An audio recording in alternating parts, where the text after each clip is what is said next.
Hello and welcome back to my vlog.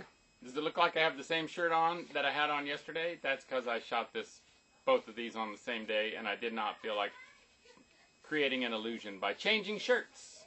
I've got a very busy week coming up. So let's get back to part 4, the final part of the universe of vast electric organism. And the chapter called, not that it's important because you can scroll back to see what it's called. Which one are we on? We're on chapter 13. Love is the electric law of life. All that live must come from loving. If love does not always elevate and refine and work the miracles of its magic, it is because men lower their ideals of women and love. Woman has a stronger thirst after the ideal, a more refined sensibility, exquisite fancy and poetic nature, and aids man to mount to loftier actions and ideals. In a beautiful picture, Dante is below, Beatrice above. He looks at her and is thus inspired, while her eyes fixed upon him seem to say, "Upward, upward, it is thither we must go together." It is said nothing is so irresistible as the enthusiasm of woman. Without reason for believing, without strength for hope, sustained solely by love, she is always full of faith for the great and beautiful things, and with sublime imprudence cries, "Forward, forward," and drags man to the most difficult summits of success. A wise man says, in the great and little things, after having consulted science and art, experience and imagination, after having read history and human hearts, also always consult the woman you love, whether it be a question of a book, or a law, or a work of art, or of business, industry, or poetry. She will certainly have something new to tell you. Ambition often fails to elevate men. They die without having attained their full measure of power. Only the love of woman could have given them the energy which ambition and self-love were powerless to bestow. In the past ages, the world prated much about aristocracy. There have been 4 kinds of aristocracy in the world's history. There has been the aristocracy of muscle, the supremacy of brute force, which was followed by the aristocracy of blood or family pedigree, by which one claimed by inheritance superiority over others.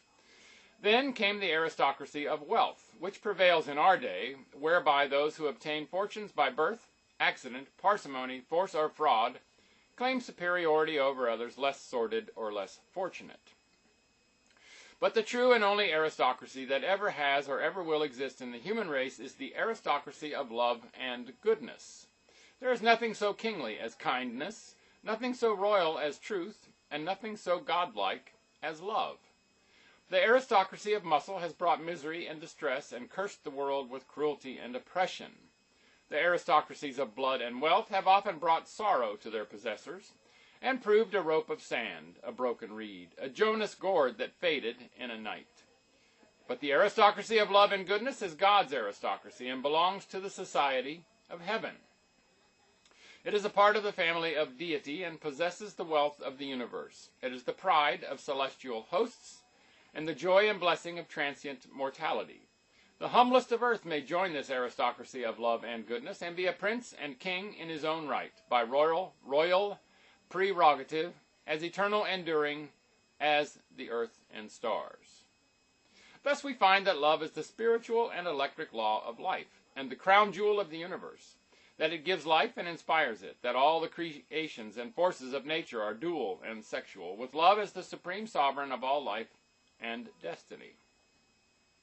Magnificent are the pyramids of Cheops, but while they and the groves of gods and pillars at Karnak were being reared for a tyrannous nobility and priesthood, 20,000 common men agonized and died in the quarries.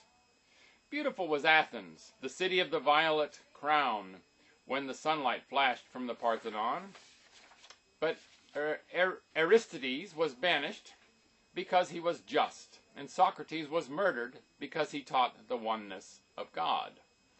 Rome sat on her 7 hills and ruled the world, but men were butchered in the arena to make a Roman holiday, and at night Christians were burned for torches to light up Nero's golden house. All this was because love had not exalted the ideals and energized the wills of men. In the Middle Ages, the sound of the chisels carving the marble dreams of Michelangelo was drowned by the shrieks of victims of the Inquisition. And later in England, villains and serfs, even after Magna Carta, were hanged for stealing 5 shillings. In our own land, Cotton Mather tells us men were crushed by heavy stones upon their breast as punishment for petty offenses. And witches swung in the breezes of Salem. And less than 50 years ago, human slavery was sanctioned by law. All these horrors and the cruelty of the world have been because men have not let love illumine the soul and energize the heart of humanity. Today, all this is changed. The aegis of the law protects the humblest citizen, and the fate of nations is decided not by a Hannibal or a Charlemagne, but in legislative halls and courts of justice. And all men may work and hope, for fame is waiting with willing laurels for souls aglow with the fires of love and genius who are destined to be torchbearers along the highways of heavenly harmonies. The heaven of all the heavens above, the God of all the gods, is love. Carlyle, that rugged old thinker, declared that man should imitate his maker and create, create, create. This is the chief object of life, not alone in the propagation of his race, but to build houses and temples, erect monuments, write books, fertilize deserts, and cause the earth to blossom with new flowers of fragrance and new thoughts of beauty.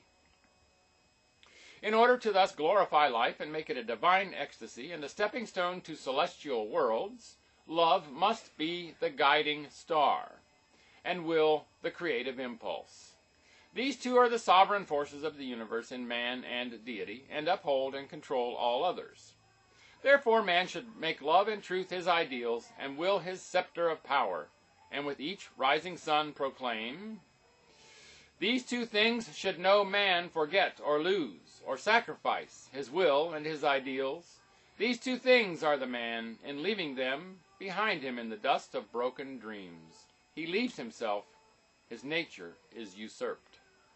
The lesson of all greatness is to be that which we are, out to our farthest bounds, to lift the high within us higher still, to delve our depths with a profounder depth, to push the near horizon of our minds out past immediate things to ultimate. And that's the end of that chapter. Make it a great day, and bye for now.